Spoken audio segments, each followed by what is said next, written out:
Taip, tai laba diena. Daiva, ar mes tavęs negirdim, įsijunk mikrofoną. Sveiki, sveiki visi. Taip, matau jau 12, renkasi po truputį. Tai gal nežinau, gal taip ir pradėkime, ne, po truputėlį jau, gal kas eigoje dar prisijungs. Tai sveiki atvykę visi, džiaugiuosi matydama, nes šiandien noriu pasidalinti mano manimu labai svarbia informacija, tai kas turi reikšmingos įtakos mūsų sveikatai. Ir mano vardas Daiva Matulaitytė, esu 2 vaikų mama ir kaip daugelis tėvų susiduria su savo vaikų sveikatos iššūkiais.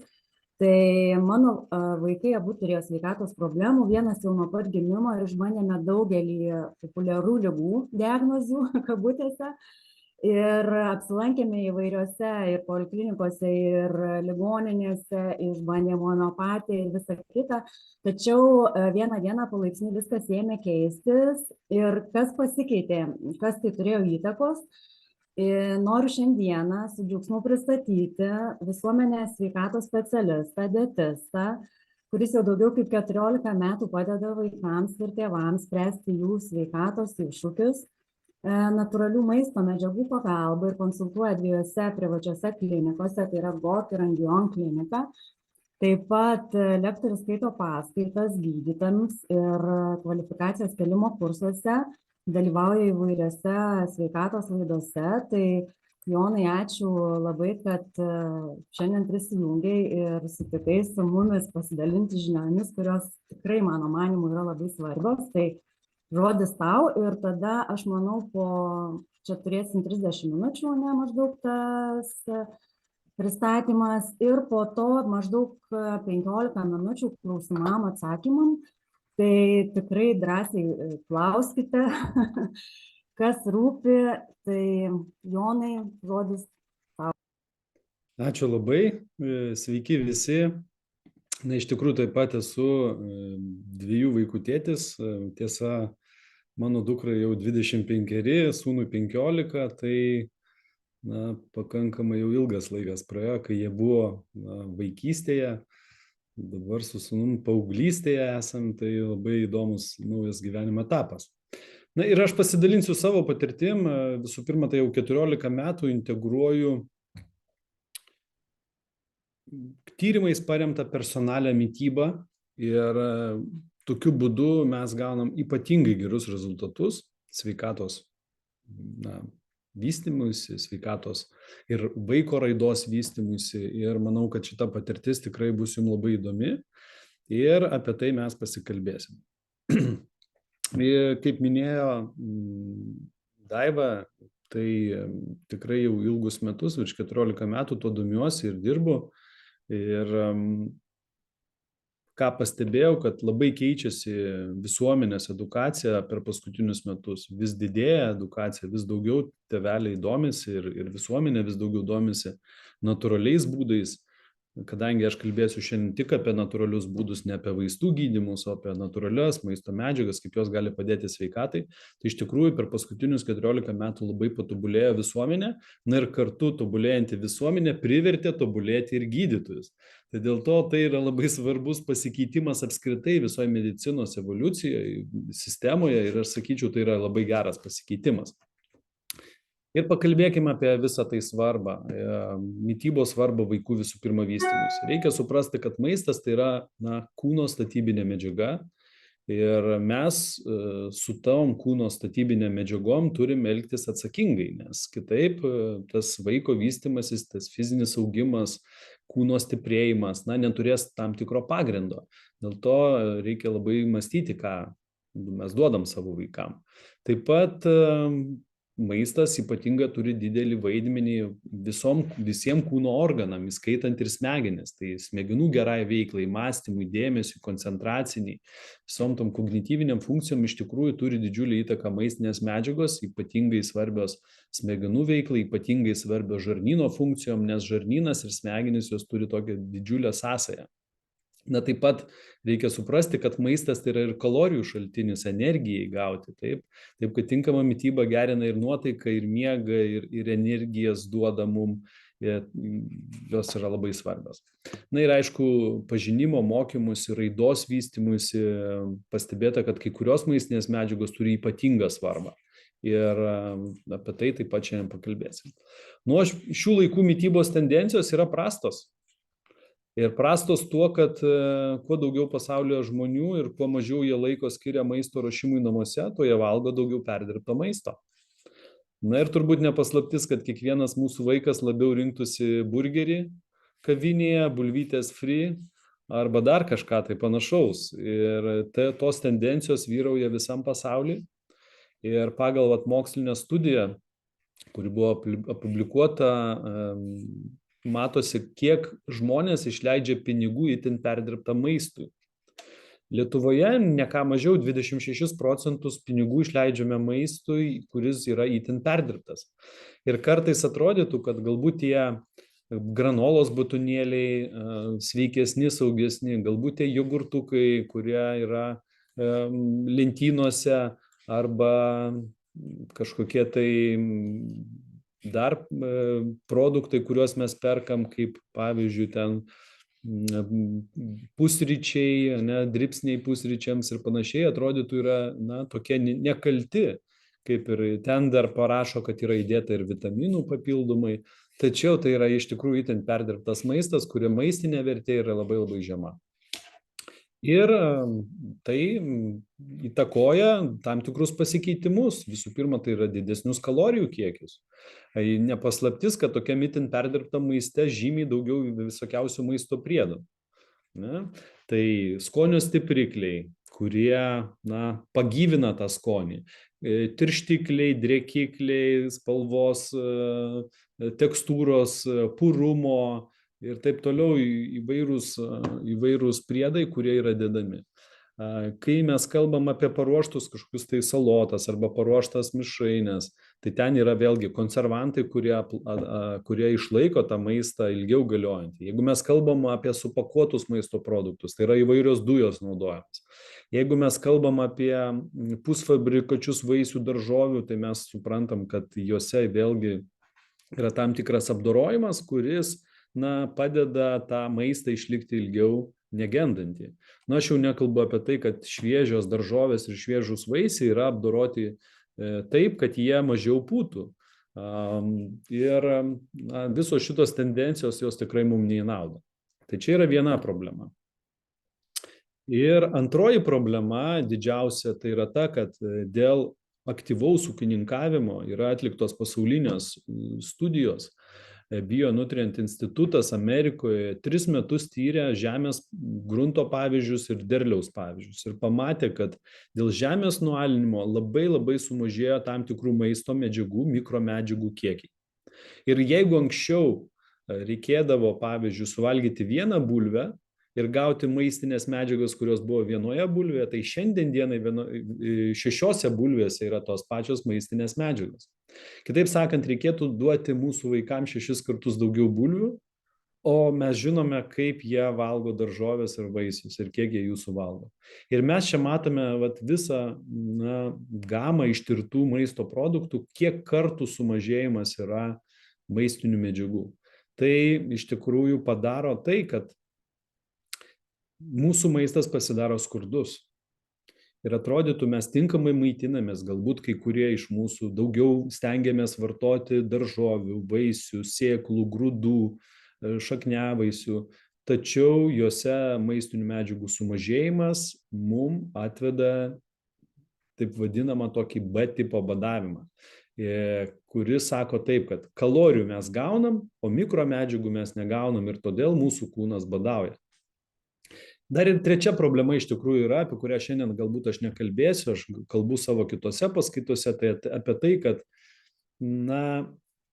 ūkininkavimas gyvulininkystėje taip pat labai pasikeitė, nes naudojami pašarai, tai yra kukurūzai, saulėgrąžos, sojos, žolė, mišiniai tokie, kuriais maitinami gyvuliai, greičiau užauga, duoda daugiau pieno, tačiau jų sudėtyje yra perteklius tam tikrų riebalų rūgščių, omega 6, kurios priveda prie kitų problemų, kaip lėtinių uždegimų vystymasis. Taigi šių laikų mitybos problemos vaikų tarpe yra iš tikrųjų pakankamai ryškios. Tai visų pirma, greito, itin perdirbto maisto populiarumas ir vartojimas. Su juo mes gaunam daugiau kalorijų, su juo vaikai gauna daugiau kalorijų. Taip pat su juo vaikai gauna žymiai daugiau, kaip aš ir minėjau prieš tai, maisto priedų įvairiausių. Ir tai turi didžiulį iš tikrųjų poveikį tiek imuniniai sistemai, tiek ir vystymuisi, tiek ir raidai, tiek ir smegenų veiklai, cukraus šuoliam kraujotakoj. Kai vaikas pavalgęs tokio maisto, jisai tampa žymiai hiperaktyvesnis, tačiau tie šuoliai yra labai tokie ryškus. Nepakankamas vaisių ir daržovių vartojimas. Su nepakankamu vaisių ir daržovių vartojimu, ir kaip minėjau, tose daržovėse ir vaisiuose mažiau mikromedžiagų kiekių, mes valgome skurdesnį maistą ir tuo mes sumažiname vitaminų, mineralų gavimą kasdieninį. Taip pat sumažėja skaidulinių medžiagų suvartojimas, kas turi didžiulę įtaką virškinimo sistemai ir žarnyno funkcijom. O žarnyno funkcijos turi didžiulę įtaką smegenų veiklai. Tai viskas tas labai labai tiesiogiai susiję. Ir taip pat vaikai iš tikrųjų suvalgo nepakankamą kiekį žuvies ir jūros produktų. Ir lietuviai pagal mokslinius studijas kartu su bulgarais visoje ES suvalgo mažiausiai žuvies ir jūros produktų. Ir beje, lietuviai kartu su tais pačiais bulgarais turi didžiausią sergamumą širdies ir kraujotakos ligom. Mes žinom, kad omega-3 veikliosios medžiagos turi be galo didžiulį vaidmenį imuniniai sistemai, širdies kraujotakos veiklai ir smegenų veiklai. Tai vaikam turi ypatingai didžiulį vaidmenį. Kaip vaikams sumaitinti žuvį, tai turbūt kiekvienas tėvelis susiduria su to pačia problema, kad jie žuvies nevalgo. Ir kokios sveikatos problemos su viso to susijusios? Tai visų pirma, vystymosi ir raidos sutrikimai, nutukimas. Itin perdirbtas maistas turi daug kalorijų, kaip ir minėjau, tačiau maistinė vertė jisai yra labai nepilnavertis. Tuo pačiu silpnėja mūsų imuninė sistema. Turbūt neretas tėvelis turi iššūkių su pastoviais peršalimais, virusais, ypatingai dabar artėjant rudeniui, artėjant žiemai, šaltuoju metų laikotarpiu, tai tie peršalimai turbūt ir susirgimai vis dažnėja ir dažnėja. Čia atsiranda kita problema, kaip eiti į darbą, kai vaikas serga. Tada neinate į darbą, tada netenkate dalies savo pajamų ir toksai ciklas labai labai sudėtingas. Tai iš to ciklo tikrai svarbu išeiti, kad jūs galėtumėt daryti savo darbus, o vaikai galėtų mokytis, vystytis ir praleisti daugiau laiko darželiuose arba mokyklose. Taip pat dėl tokio skurdaus maisto atsiranda daug alergijų, maisto netoleravimų arba lėtinių ligų jų vystymusi. Tai visų pirma tiek ir kvėpavimo takų, ir peršalimo tos ligos dažnos, bet ne paslaptis, kad ir virškinimo sistemos. Ir vis daugiau vaikų netoleruoja kažkokių tai maisto produktų arba atsiranda alergijų. Mano vaikystėje, jeigu kažkas tai mokykloje ar darželėje turėdavo vienas vaikas ar du vaikai kokią nors alergiją, tai buvo labai retas atvejis. Šiandien dienai vaikų darželėje, grupėje arba mokykloje, klasėje alergijų pasitaiko vos ne 50% vaikų. Ir būtent dėl to itin perdirbto maisto vartojimo, dėl tų toksinų vartojimo arba toksinių junginių vartojimo, būtent ir vystosi tas alergijos ir maisto netoleravimai bei lėtinių ligų vystymasis. Tai turi didžiulį įtaką sveikatai, ir taip pat turi didžiulį įtaką ne tik tai fiziniai sveikatai, bet ir kognityviniai sveikatai. Nes tai parodo, kad ir tai mes pastebim, kad suprastėja miegas. Kai suprastėja miegas, keičiasi visos dienos raida, vaikas turi mažiau energijos, arba jisai turi išsivysto kažkokias tai hiperaktyvumas, ADHD toksai yra sutrikimas, kai reikalingi tam tikri jau būtini sprendimai ir greiti sprendimai. Taip pat būna padidėjęs jautrumas, ar ten šlapimo nelaikymas ir kitos kognityvinių funkcijų, raidos tam tikri sutrikimai. Tai, kaip minėjau, maistas iš tikrųjų turi didžiulį įtaką. Taip pat tam tikros maistinės medžiagos turi iš tikrųjų didžiulį įtaką tai kognityviniai funkcijai. Jeigu mes kalbam apie raidą, apie vystymąsi vaikų, tai visų pirma, numeris vienas, smegenų veiklai turi omega-3 riebalų rūgštis. Ir kaip minėjau, tas žuvies nevalgymas, jūros produktų nevalgymas turi iš tikrųjų didžiulę įtaką.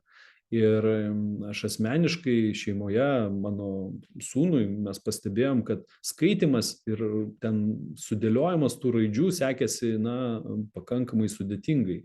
Ir labai džiaugiuosi, kad mano gyvenime atsirado tam tikri tyrimai, kuriais remiantis nustatėm, kad yra trūkumas būtent omega-3 riebalų rūgščių, ir tada pradėjome mes taikyti tam tikras terapijas, įnešėm tam tikrus papildus ir labai greitai pasikeitė ta raida ir pažinimas. Tai aš labai džiaugiuosi, kad būtent galiu pasidalinti ir su jumis šiandien.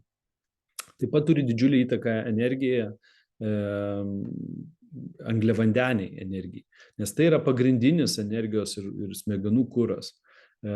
Ir su angliavandeniais reikia suvokti vieną labai svarbų dalyką, kad mes kalbam apie angliavandenius, apie pilnaverčius angliavandenius, apie tuos, kurie yra natūraliai daržovėse, vaisiuose, uogose, sėklose, ne apie tuos, kurie yra cukrus pridėtinis saldintuose gėrimuose ar saldainiuose ar pyraguose ar panašiai. Tai tie angliavandeniai, jie yra labai svarbus ir jie yra būtini ir jų reikia papildyti. Ir kaip parodė tyrimai, iš tikrųjų labai nedidelis kiekis suvartojama tų vaisių, daržovių, sėklų, grūdų ir panašiai, kurie yra pilnaverčiai tie angliavandeniai. Tai dėl to tą maisto racioną reikėtų praturtinti jais. Na ir taip pat mikroelementai ir nepakeičiamosios medžiagos svarbios ir atminties ir koncentracijos stiprinimui. Bet visą tai reikia žinoti, kiek iš tikro reikia ir ko iš tikro reikia ir kiek iš tikro trūksta tam vaikui. Tai rekomendacijos iš mano pusės būtų iš tikrųjų labai tokios paprastos. Visų pirma, ką mes galim padaryti, įpročių kūrimą. Sukurti vaikui naują įprotį, bet jį visą tai mes galim padaryti tik tai kartu arba šeimose kartu, rodant tam tikrus pavyzdžius. Tai visų pirma, kokie tinkami pavyzdžiai būtų tam įpročių kūrimui. Nes pakeisti vėliau įprotį ypatingai yra sunku. Tai riboti itin perdirbto maisto ir gėrimų su cukrumi vartojimą šeimose. Pirkti mažiau parduotuvėse tokio maisto. Pirkti mažiau kavinėse tokio maisto. Arba aiškinti, pasakoti ir rodyti tinkamus pavyzdžius, ką ir kaip maitintis. Šeimose kartu pietauti, kartu vakarieniauti. Tokiu būdu sukuriant tam tikrus saitus, visų pirma, kartu su vaikais ir parodant pavyzdžius, kaip reikėtų maitintis. Taip pat įtraukti į mitybą daugiau žuvies, vaisių, daržovių, tiek kiek įmanoma. Ir praturtinti mitybą trūkstamomis maistinėmis medžiagomis. Ir mes labai ryškės rekomendacijas visą laiką duodame, tai yra vitamino D trūkumas. Gyvenant Lietuvoje tikrai mes to saulės matome mažai. Vitamino D truputėlį saulėje, kaitinantis, būnant vasaros metu ant saulės, be apsauginių kremų, bent jau po 15 minučių kiekvieną dieną, tai šiek tiek mūsų kūnas sugeba tą odą įsisavinti, sugeba truputėlį suakumuliuoti ir iki maždaug rugsėjo vidurio mes dar išlaikome vitamino D truputėlį didesnį lygį. Tačiau vitaminas D yra reikalingas visus metų laikus ir jo reikalingos tam tikros normos nuo 75 iki 125 nanomolių litre. Tai vidurkis praktiškai pas visus yra didžiulis trūkumas. Kaip tai galima nustatyti? Tik tai tyrimais.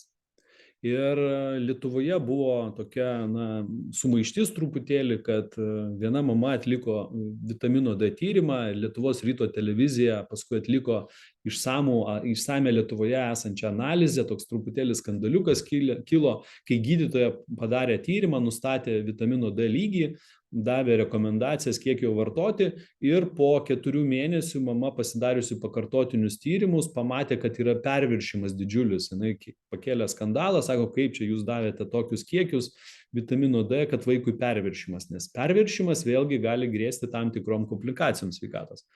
Ir paskui buvo daryti tyrimai dar 6 laboratorijose skirtingose, kur nustatė visiškai skirtingus lygius vitamino D. Ir tada kilo dar didesnis nesusipratimas ir tada jau televizija ėmė tyrimą daryti.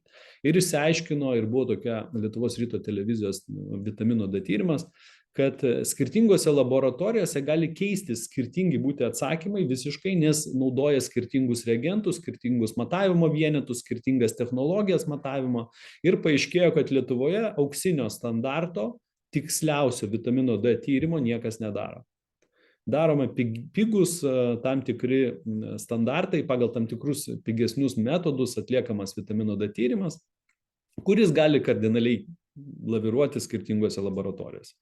Ir vienas iš klinikų, Santaros klinikų, ten vienas iš laboratorijos vedėjų, jisai pakomentavo, kad auksinio standarto tyrimai tai yra dujų chromatografija arba skysčių chromatografija arba masių spektrometrijos toksai tyrimas, kuris dėja Lietuvoje netliekamas, atliekamas Norvegijoje, atliekamas Vokietijoje, bet ne Lietuvoje. Ir tokio tyrimo kaina, jinai maždaug 3 kartus brangesnė, bet jisai yra labai tikslus. Taip kad su vitaminu D taip pat reikia, jeigu jau darotės tyrimą, reikia būti arba tą geriausią tyrimą, jeigu galite pasidaryti ir leisti savo, arba tos standartinius tyrimus, bet darytis vienoje ir toje pačioje laboratorijoje, nekeičiant laboratoriją. Taip pat omega-3 tyrimai, aš dirbau 14 metų ir pastebėjom, kad tikrai didžiulis yra trūkumas omega-3 riebalų rūgščių.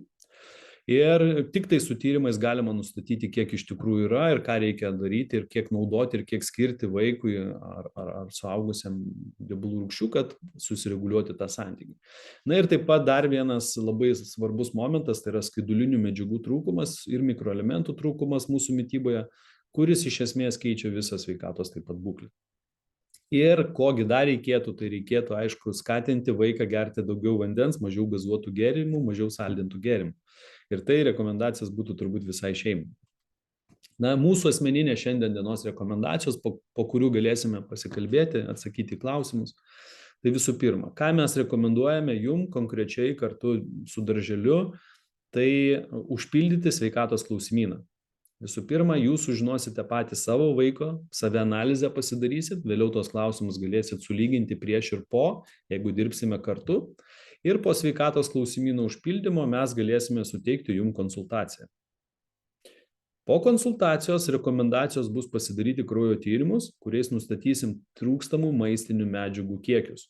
Ir pagal trūkstamų medžiagų kiekius tada galėsime pateikti jums mitybos subalansavimo koncepciją, galėsim parekomenduoti, kokias maistinės medžiagas galite praturtinti, kokiais kiekiais, kur tinkamesnės, kur geresnės ir taip toliau. Na, jūs asmeniškai ir mes, aišku, prisidedame prie to, kad mes norime edukuoti visuomenę, tai mes norime edukuoti tėvelius, kad jie edukuotų vaikus, kad darželiuose, taip pat galbūt ir mokyklose, ir sporto būreliuose įvyktų edukaciniai tam tikri tokie susirinkimai, galbūt žaidimo forma darželiuose, kuriuose mokintumėm taip pat vaikus maitintis tinkamai. Na ir jūs galėtumėte asmeniškai prisidėti prie to, kad pirkti maistą kartu su vaikais, valgyti kartu su vaikais, aiškinti, mokinti juos. Na ir turbūt stengtis kurti kažkokius tai socialinius projektus, rodant tinkamus pavyzdžius. Kaip visą tai atlikti ir nuo ko galima pradėti? Jūs matote čionais QR kodą, kurį aš labai rekomenduoju kiekvienam iš jūsų nusiskanuoti. Ir jūs nusiskanavę pakliūsite į sveikatos klausimyną. Tai būtent šitas sveikatos klausimynas būtų naudojamas tinkamom rekomendacijom parengti jūsų vaiko atžvilgiu. Jeigu jūs pildysit šitą klausimyną, gale klausimyno bus rekomendacijos palikti savo kontaktinius duomenis. Visi tie, kurie paliksite savo kontaktinius duomenis, mes suprasime, kad jūs norite, kad mes su jumis susisiektumėm ir padėtumėm spręsti kažkokius tai klausimus. Vėliau susisiekę, padarę konsultaciją, mes galėsime imtis tinkamom rekomendacijom ir būtent tęsti tolimesnį mūsų bendradarbiavimą. Taip, kad šitas QR kodas padės jūs nuvesti į sveikatos klausimyną. Jeigu kažkas tai nedalyvavo ar nespėjo nusiskanuoti arba nepavyksta, nemokate nusiskanuoti, tai galbūt po šios laidos galima bus nusiųsti tiesiog linką, kuriame jūs turėsite sveikatos klausimyną taip pat. Ir konsultacija. Vėliau po sveikatos klausimyno mes suderinę su jumis laiką padarysime konsultaciją ir taip pat rekomenduosime pasidaryti labai tikslius kraujo ląstelės tyrimus, kuriuos mes bendradarbiavom kartu su įmonė, siunčiame į Vitas laboratoriją. Tokio tipo tyrimus Antėjos klinika Lietuvoje atlieka maždaug už 280 eurų. Tai šito tyrimo kaina jum mes rekomenduosim pasidaryti už žymiai mažesnę sumą, tai yra 80 eurų. Ir vėliau tas tyrimas yra siunčiamas į Vitas Analytical Service, į laboratoriją, kuri yra Osle, mokslo centre. Šita laboratorija dirba su žymiausiais pasaulio mokslo centrais, kaip jūs matote, ir jinai taiko būtent tos auksinio standarto ląstelių tyrimus. Ir šiandien dienai galima pasidaryti keletą tyrimų, tai yra vitamino D, riebalų rūgščių ir glikuoto hemoglobino tyrimus, kuriais remiantis nustatomos tos pagrindinės šių laikų tendencijos. Tai yra imuniteto sutrikimai, tai yra medžiagų trūkumai tam tikrų, vystymusi, raidai, cukraus kiekio nustatymui, kad negrėstų antro tipo diabetas, ar energijos perteklius, kad nebūtų nutukimų ir panašiai. Taip, kad tais tyrimais remiantis mes padedam spręsti jums aktualius klausimus. Na ir vėliau jau parenkame tyrimų pagalbą, maždaug po savaitės gaunami tyrimo atsakymai, na ir vėliau jau parenkamos grinai mitybos rekomendacijos, maistinių papildų rekomendacijos, kaip jums toliau spręsti savo kažkokius susidariusius klausimus, susidariusią kažkokią tai problemą. Arba ką jūs norite pagerinti vaiko atžvilgiu. Na ir taip pat, jeigu norite, galite nusiskanuoti mano asmeninį kodą, mano asmeninį QR kodą, kur rasite mano puslapį, kuriame bus daugiau paskaitų, aš esu skaitęs daug paskaitų iš tiesų, ten rasite mano asmeninius kontaktus, jeigu norėsite užduoti klausimą arba paskambinti, tai jūs rasite, arba parašyti elektroninį paštą, taip pat turite galimybę su manim susisiekti. Na ir dabar turbūt yra klausimų atsakymų laikas. Ačiū jums. Ačiū Jonai. Ačiū labai. Tai aš supratau, kad dabar galima būtų pasidaryti tyrimus, rekomendacijos vis tiek, bet kokiu atveju tyrimus darytis. Pirmas tai yra klausimas atsakyti į sveikatos klausimyną, nes sveikatos klausimynas jisai yra pagrindas imtis kažkokių veiksmų arba nesiimti veiksmų, jeigu viskas yra gerai. Ir sakyčiau, tai yra pirmas žingsnis. Antras žingsnis, susiderinus konsultaciją, parinkti tinkamą tyrimą, kuris parodytų, būtent pagal klausimyno atsakymus svarbiausią tyrimą, ką galima būtų pasidaryti. Aš tada parekomenduočiau ir pasakyčiau, kad šitą tyrimą galite pasidaryti. Ir tokiu būdu vėliau jau galima būtų spręsti tolimesnę eigą. Taip. Tai kadangi darželiui svarbu, kad visi darželio vaikai būtų sveiki ir lankytų darželį ir džiaugtųsi vaikystės malonumais, tai iš tikrųjų užpildžius tą klausimyną yra konsultacija nemokamai. Tai kodėl nepasinaudoti progą ir gauti ne tik savo šeimos gydytojo konsultaciją, bet dar vieną nuomonę iš šono. Ir aš kaip mano gydytoja, mano vaikų gydytoja sakydavo, būtinai reikia tikrintis ne tik tai vieną nuomonę išgirsti, jeigu rūpi, sakykime, kažkoks vaiko negalavimas, tai visada vertinga gauti kuo daugiau informacijos. Ir aišku, dabar labai populiaru internete googlinti labai apie viską ir įvairiuose forumuose apie tai sužinoti, tai tikrai galima ir patirtimis, manau, surasti daug patirčių pasidalinimų, bet tai būtų dar viena galimybė sužinoti apie savo vaiko sveikatą daugiau ir išsamiau ir galbūt būtent konkrečiai apie savo vaiką. Tai jeigu kažkas tai norėtų nemokamos konsultacijos, tai yra galimybė užpildžius sveikatos klausimyną. Na, o jeigu norėtumėt mokamos konsultacijos, kreipkitės per Angion arba GOK klinikas, kuriuose aš dirbu, ir jūs ten gausit mokamą konsultaciją. Tai tėveliai, gal yra kažkokių klausimų, kuriuos norėtumėt paklausti? Gal kam dabar jau yra koks nors labai aktualus rūpimas klausimas šiuo metu? Gal, pavyzdžiui, yra kas serga ir temperatūra ir kosulys ir kaip greičiau pasveikti. Tai Jonai, tiesa, aš kaip tik apie tai, kad nesusirgti ir kuo greičiau pasveikti, jeigu jau koks peršalimas, tai apie beta-gliukanus, yra toks dalykas. Yra sprendimai, taip, yra natūralūs. Na, visų pirma, jeigu kalbėti apie peršalimus, tai yra imuninė sistema, kuri turi kovoti su visais peršalimais ir mes turėtumėm nesirgti apskritai. Ir norma ir normalu būtų nesirgti. Ir labai dažnai sako, nu taigi normalu, tai 2-3 kartus per metus susirgti yra normalu. Yra nenormalu. Dabar jau sako 10 kartų, Jonai. Jau 10. Sako jau 10. Supratau. Mūsų šeimoje yra nesirgti normalu. Tai imuninė sistema yra dvi imuninės sistemos. Visų pirma, pirma yra įgimta, su kuria mes gimstame ir mes ją įgauname gimimo proceso metu. Kita adaptyvi, kurią mes įgyjame gyvenimo proceso metu, susidūrę su kažkokiu tai virusu ar patogenu. Tai vat aktyvavimas įgimtos imuninės sistemos yra be abejo vienas iš svarbiausių mūsų gyvenime ir mes jį turim palaikyti. Tai yra tokios veikliosios medžiagos, kurios padeda įgimtą imuninę sistemą aktyvuoti ir tokiu būdu, nustoja sirgti arba iš karto, arba, nesuserga netgi vaikas, jeigu ten kabinasi kažkoks virusiukas ar sloga ar dar kažkas. Tai yra tokios veikliosios medžiagos, kai kurios būtent aktyvuoja. Tai yra beta-gliukanai, iš tiesų vienas iš tokių aktyviausių veiklių medžiagų. Tai jeigu kažkam reikės, galėsim parekomenduoti. Aš matau, kad klausimų gal daugiau nėra. O gal yra, gal dar kas nors, gal galite ir į chatą parašyti, jeigu kažkam tiesiog nedrąsu įsijungti kamerą. Gal galim klaust? Taip. Čia gal aš ne apie mitybą, bet ar rekomenduotumėt lankytis druskų kambariuose, kaip profilaktika nuo sirgimų? Druskų kambariuose tikrai neblogai visiškai lankytis, tačiau jeigu norite nesirgti peršalimo ligom, kvėpavimo takų ligom, tai visų pirma svarbu sustiprinti iš vidaus. Iš išorės viską, ką mes darome, yra gerai. Inhaliacijos, druskų kambariai, viskas tvarkoje. Bet tai yra tik tai momentinis rezultatas.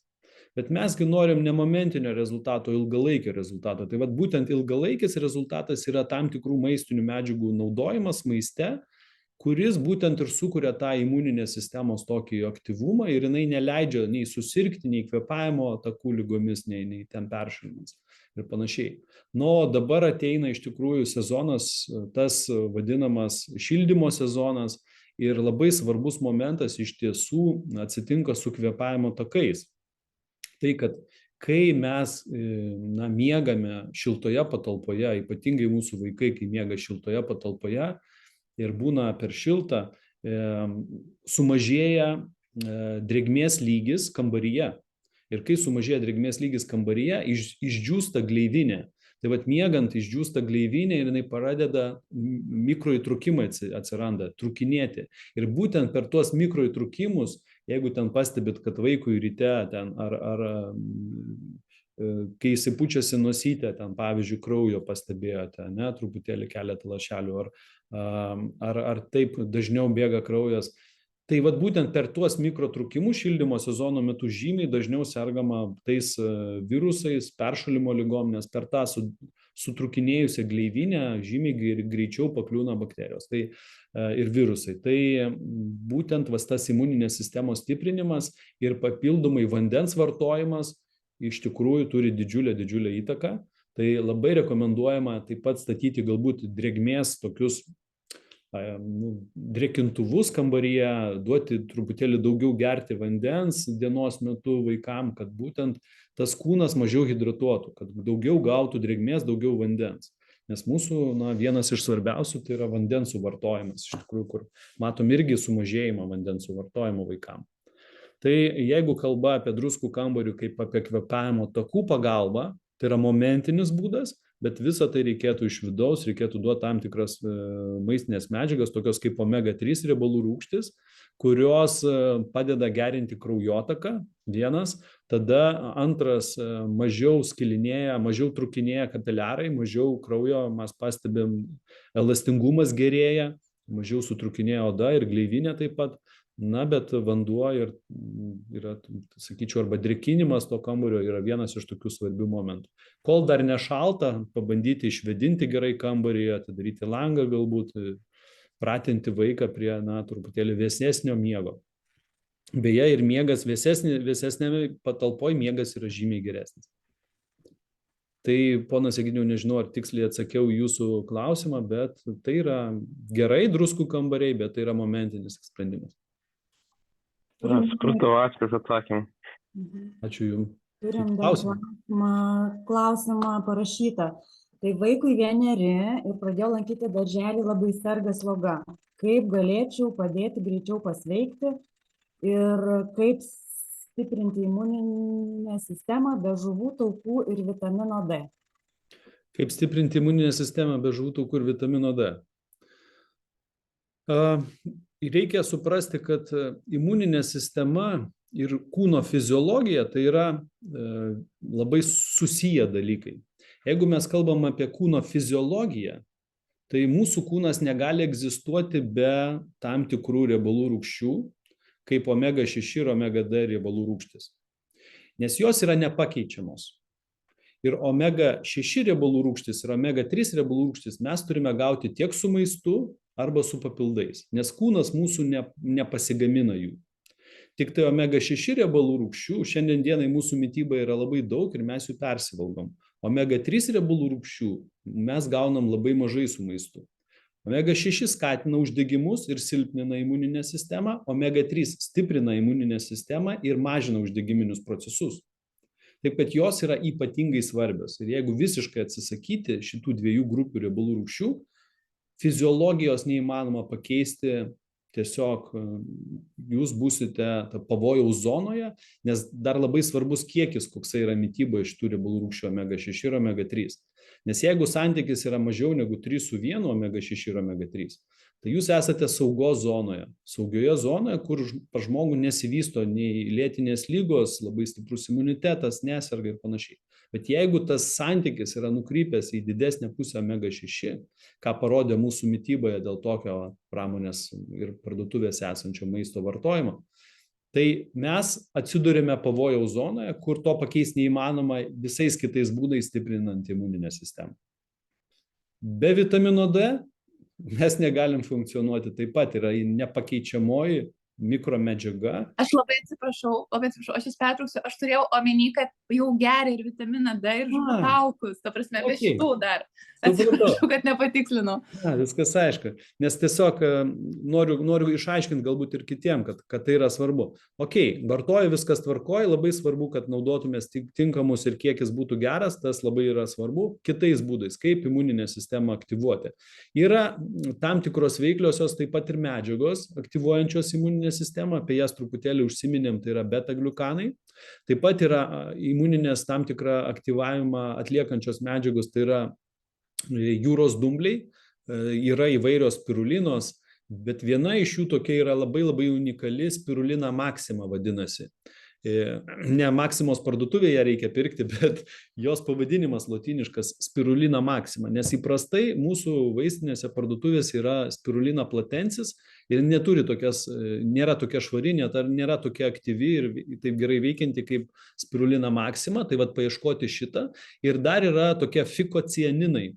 Iš jūros dumblių išimta veiklioji medžiaga, kuri labai aktyvina imuninę sistemą, sureguliuoja mūsų žarnyno veiklą, labai tokia veiklioji medžiaga. Taip pat yra kiti būdai, kaip galima aktyvinti imuninę sistemą. Tai yra fizinis aktyvumas, sportas. Nežinau, 1 metai vaikui, aišku, sportas gal nėra įmanomas labai, tačiau mankštos taip pat turi didžiulę įtaką, nes jos pagerina visą kraujotaką, pagerina visą medžiagų apykaitos įsisavinimą. Tai vienas galbūt tada mankštos būtų. Taip pat grūdinimai. Grūdinimai įvairiausi gali būti, tačiau, sakyčiau, maudymas, pratinant truputėlį prie vėsesnio vandens, vienas iš variantų. Kitas variantas, nežinau, vaikui 1 metai, ar mamytė maitinat krūtimi ar nemaitinat? Ne, nebemaitinu. nebemaitina. Kartais mišinuką pageria prieš naktį, bet daugiau viskas. Nelabai supratau, mišinuką pageria prieš naktį, o jūs krūtimi nemaitina. Ką Ne. valgo vaikas? Maistą? Viską. Mėsą, valgo. daržovės, jo, žuvį, vaisius, viską valgo. Supratau. Kas būtų dar naudinga, pagalvokit, kaip maistą parinkti kuo natūralesnį, kuo ekologiškesnį. Bandyti gauti, jeigu mėsą vartoja, bandyti gauti ekologiškų kažkokių tai vietinių, pažįstamo ūkio tiekėją, kur maistas būtų tikrai, kokybiškesnis, kad kuo mažiau būtų naudojami tie pašarai auginant tą maistą. Daržovės vėlgi iš galbūt savo daržo, galbūt iš močiutės, mamos, sesers, draugės, nežinau, iš kokio nors, kad kuo mažiau chemiškai apdorotų būtų. Nes tuose daržovės ir vaisiuose, kuriuos šiandien dienai mūsų parduotuvės atkeliauja, visgi tas cheminis apdorojimas tų daržovių, kad jos negestų, nepūtų, negriauštų ten ir panašiai, tiek žemėje tų pesticidų naudojimas turi didžiulę ir imuniniai sistemai vaikui įtaką. Tai pabandyti tokiais būdais gerinti. Na ir taip pat, jeigu kalbėti apie tyrimus, tai ta laboratorija, su kuria mes dirbam, jinai būtent tuos tyrimus yra sukūrusi neišnešiotiem vaikam, kurie ten labai labai mažiukai, dar inkubatoriui, tam, kad galėtų paimti tyrimą. Tai netgi miegančiam vaikui namuose iš piršto ten paimamas porą lašelių kraujo, jisai net nepajaučia, kaip paimamas jisai. Ir tokiu būdu tiksliai sužinote tų veiklių medžiagų kiekius, kurios svarbios imuniniai sistemai. Tai yra galbūt dar vienas toksai variantas. Ačiū labai. Ačiū Jums už klausimą. Man tai visada padeda tie 1,3,1,6 beta-gliukanai. Tai aš dalinuosi šitą info, tai esu atradus ten vieną produktą Protecta, man ten yra nuostabus beta-gliukanai, kur galima tinka ir mažiem vaikam, nes ten kapsulytė išsiardo, galima dozuoti per kelias. Į maistelį, jo. Mišinuką puikiai tinka į bet kokį maistą įdėjus, labai nuostabiai. Ten vaikas net nesupranta, kad suvalgė kažką. Jisai neturi nei skonio, iš tikrųjų nieko. Tai ten tokiam greitam pasveikimui.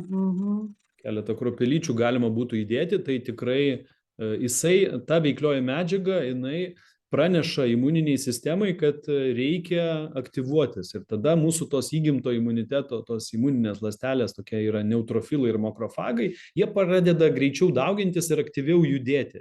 Ir tada jie sugaudo tas virusinės kažkokias tai daleles, kurios papuolia į kraują. Ačiū už klausimus. Taip, tai ar dar turėsim kažkokių klausimų?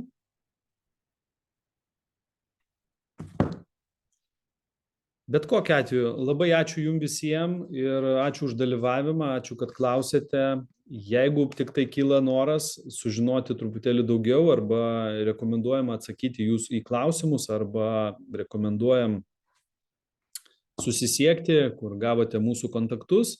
Taip pat, jeigu nespėjote užsirašyti arba nepavyko Jums sudalyvauti šiandien, tai turbūt darželių auklėtojų galite paklausti, kur gauti video ir mes pabandysim pasidalinti šito video, kurio šiandien skaičiu. Tai aš į paštą atsiųsiu visiems, tada tiesiog paštu. Tai ačiū labai ir sudie.